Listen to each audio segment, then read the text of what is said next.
নৱম শ্ৰেণীৰ আমি হাইস্কুল শিক্ষান্ত পৰীক্ষাৰ কাৰণে প্ৰস্তুত হৈ আছো। আজি এই ঘিলাধাৰী চাহ বাগিচাৰ আমাৰ মজদুৰ সংঘৰ ক্লাবত আমি দীৰ্ঘদিনৰ পৰা এনেধৰণে ক্লাছ কৰি আছো। এতিয়া আমি আজি তোমালোকক ইয়াত অভিভাৱকসকলো আহিছে, তোমালোকো আছাহি, অভিভাৱকসকলে চাবলৈ আহিছে যে কি কৰি আছা তোমালোকে।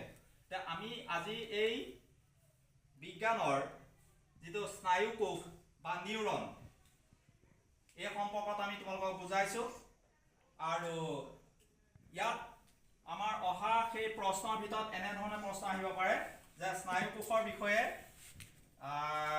লিখা বুলি পোনপটীয়াকৈ নিদিলেও স্নায়ুকোষৰ চিত্ৰ অংকন কৰা বুলি আহিব পাৰে বা চিহ্নিত চিত্ৰ অংকন কৰা বুলি আহিব পাৰে।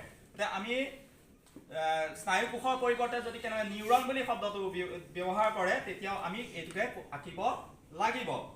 এতিয়া যদি কেনেকৈ আমাক কয় বোলে স্নায়ুকোষৰ চিত্ৰ এটা চিহ্নিত চিত্ৰ আঁকা বুলি কয়, তেতিয়াহ'লে আমি চিত্ৰটো আঁকিম, ধুনীয়াকৈ সুন্দৰকৈ আঁকিম, আমি প্ৰেক্টিচ কৰিব লাগিব ধুনীয়াকৈ। তাৰপিছত যদি কয় যে নহয় স্নায়ুকোষৰ কাৰ্য বৰ্ণনা কৰা, কাৰ্য বৰ্ণনা কৰা বুলি কোৱাৰ লগে লগে আমি সিহঁতিনো কি কাম কৰে, স্নায়ুকোষবিলাকে আমাৰ দেহৰ ভিতৰত কি কি কাম কৰে সেইখিনি আমি জানিব লাগিব। তোমালোকক ইতিমধ্যে বৰ্ণনা দি দিয়া হৈছে, কোৱা হৈছে, কথাখিনি কৈছোৱেই মই, তথাপিতো আকৌ এবাৰ সোঁৱৰাই দিছো যে এনেকৈ লিখিবা যে স্নায়ুকোষ বা নিউৰনে শৰীৰৰ স্নায়ু বাৰ্তা প্ৰেৰণ কৰে। 1 নম্বৰ পইণ্ট ৱাইজ লিখিবা, 1 নম্বৰ দি পেলাই আমি সেইটো লিখিলো। 2 নম্বৰতে স্নায়ুকোষত থকা এক্সনে প্ৰতিৰক্ষাৰ কাম কৰে। প্ৰতিৰক্ষা, ইহঁতি প্ৰতিৰক্ষা দিয়ে, ইয়াতে প্ৰতিৰক্ষাৰ কাম কৰে। 3 নম্বৰতে ইয়াত যিবিলাক ডেনড্ৰাইট বুলি কোৱা হৈছে অংশ আছে, সেই ডেনড্ৰাইট বিলাকে কি কৰে, স্নায়ু কোষ যিবিলাক ইটোৰ লগত সিটো লগ লাগি থাকে সেই স্নায়ু কোষবিলাকৰ লগত সিহঁতি কি কৰে, স্নায়ু বাৰ্তা প্ৰেৰণ কৰে, খবৰ খাতিবিলাক আদান প্ৰদান কৰাৰ ক্ষেত্ৰত সহায় কৰে।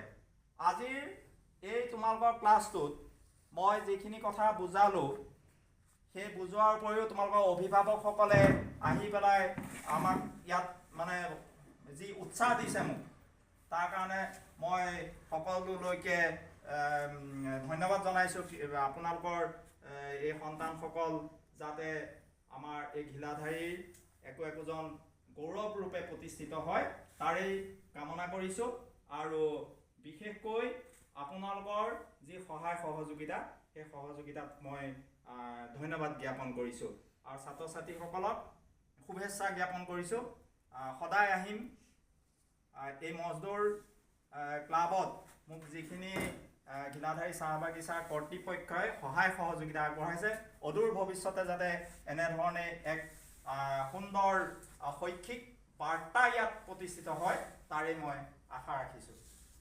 আজি এই পাঠটোত তোমালোকক এই কথাখিনি জনোৱাৰ উপৰিও মই পৰৱৰ্তী সময়ত তোমালোকক বেলেগ এটা ক্লাছ আকৌ আৰম্ভ কৰিম, বিজ্ঞানৰে অন্য এটা পাঠ মই আকৌ তোমালোকক বুজাম। এতিয়া এই কথাখিনি ধুনীয়াকৈ তোমালোকে লিখি লোৱা, লিখি লৈ পেলাই কি কৰিব লাগিব, এই যিকেইটা এইটো কাৰ্যখিনি ভালদৰে মনত ৰাখিবলৈ চেষ্টা কৰিবা দেই। ধুনীয়া হ'ব, ভাল হ'ব।